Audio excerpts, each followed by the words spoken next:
这不是钱的问题。你有没有过这样的瞬间？刷社交媒体的时候，参加聚会的时候，甚至只是和同事吃午饭聊天的时候，你心里突然冒出一个念头：怎么感觉身边的人好像都过得比我好？有人买房了，有人换车了，有人带着孩子旅行，有人花钱看起来毫不犹豫，而你明明也在努力工作、储蓄、投资，却总觉得自己好像慢了一点，甚至有点落后。我想先说一句非常重要的话：如果你有这种感觉，并不代表你的判断力差，恰恰相反，这是一种非常正常的反应，因为我们生活在一个极度放大可见成功的环境里面。大家好，我是王博士，欢迎回来。作为投资人和创业者，我每周都深度研读美联储等官方报告，把复杂的数据拆解成清晰可理解的财富判断。如果你想用 Fed 数据看清美国的财富真相，欢迎订阅这个频道，每周获取最新的数据解读。今天这期视频，我想做一件相对少见的事情，把情绪放到一边，用数据、结构、人类行为机制，把这种错觉彻底拆开。在讨论任何感受之前，我们必须先回答一个基础的问题：美国家庭的财富真实分布到底长什么样？我们先来看看 SCF 的具体数据。这张表做的事情只有一件，把你在整个社会里的位置摊开给你看。数据显示，美国家庭净资产的中位数大约是 19.2 万美元，也就是说，一半的家庭净资产还不到20万。真正夸张的差距出现在最顶端，前 5% 约为270万美元，前 1% 直接跳到1100多万美元。这说明一个事实：你觉得别人都比你有钱，并不是因为社会整体很富，而是因为你看到的不是中位数人生。想想你更容易看到谁？同事、同龄人、同一个城市、同一个行业的人，而这些人本身就已经不是整体人群的代表。所以，当你用身边观察来判断整体水平，你其实在用一个严重失真的样本。为什么这种错觉会如此顽固呢？一个非常核心的原因是，我们在判断别人是否有钱的时候用错了指标。我们并不是在看资产，而是在看消费表现。这张表想提醒我们一件很容易被混淆的事情：收入和净资产本来就是在回答两个不同的问题。收入反映的是你现在每个月、每一年能花多少钱，而净资产反映的是，如果你哪天不工作了，你还能撑多久。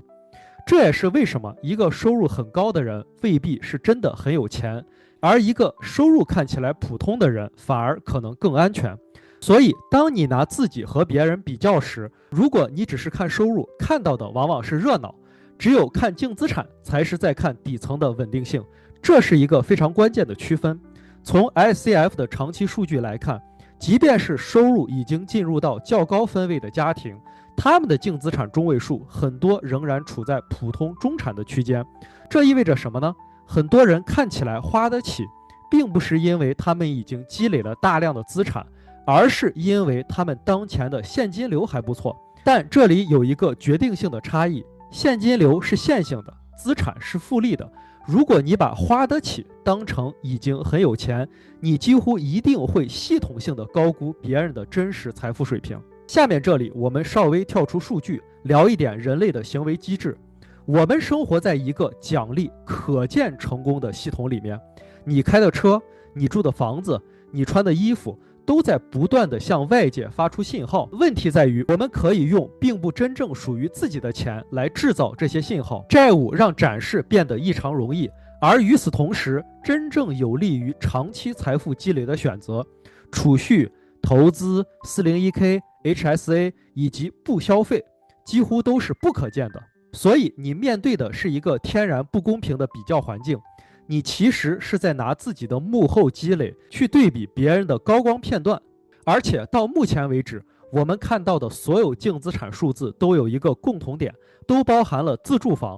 那如果我们问一个更尖锐的问题，如果不含自住房，美国家庭真正能动用的资产还有多少？这组数字会让很多人重新思考安全感这个词。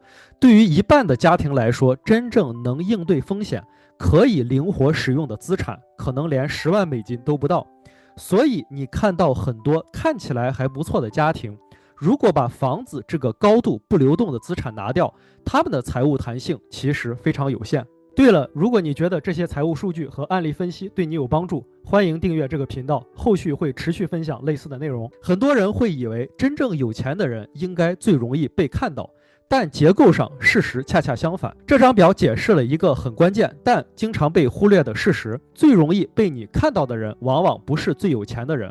高消费、爱展示的人群，社交可见度最高，但他们的真实财富未必真的高，很多时候只是花得多，看起来富。真正处在资产积累阶段的人，消费更克制，存在感更低，但净资产却在稳步增长。而那些真正的高净资产的人群，往往几乎不展示，也不张扬，但他们在统计意义上反而站在财富分布的最顶端。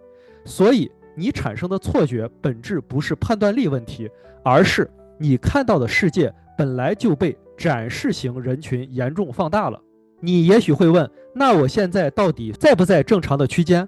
我们继续用数据回答。这张表说明了一件事情：财富积累本来就是一个高度依赖时间的过程。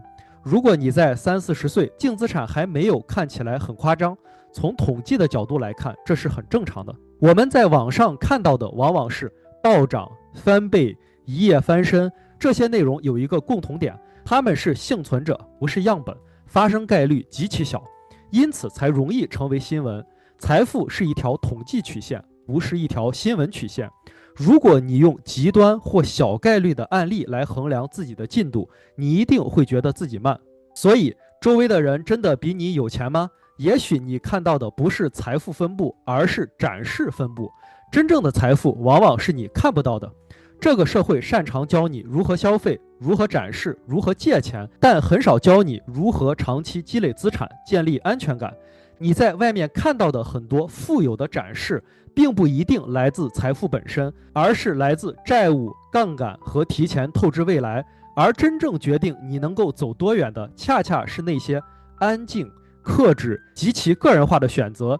也许没人给你点赞，但长期会产生深远的影响。好了，今天就聊到这里，非常感谢你的观看。如果你想持续获取基于官方数据的财富解读，欢迎订阅并打开小铃铛，每周第一时间了解最新的 Fed 数据分析。祝你投资和创业顺利，我们下期再见。